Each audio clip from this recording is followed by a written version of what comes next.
nañu xaar ab enquête. En tout cas coordinateur Pastef ñu naan ko Biteye ñii la ñu def école am ak bis ba nga xamee ni moo daan yóbbu xale ya muy lu ñaaw ci deru set. président Bassirou Diomaye Faye démb dafa jaar Fatick waaye ba mu fa jaaree ba jàll day lii moo xew gannaawam.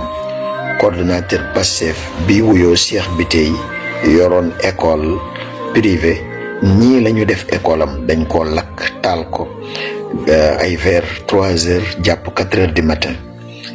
photo bi ngeen di gis daanaka ci buntu école bi la ak bus bi nga xamee ni moom moo daan yàpp xale yi di leen yóbbu.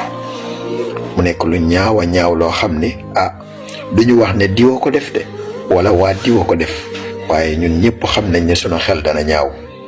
te it am na ay xibaar yuy jub yoo xam ne nee nañ waa diwa ko def waa parti diw te mu leer nañ ñi waaye nañu xaar ab enquête. En tout cas coordinateur Pastef ñu naan ko Biteye ñii la ñu def école am ak bis ba nga xamee ni moo daan yóbbu xale ya muy lu ñaaw ci deru set.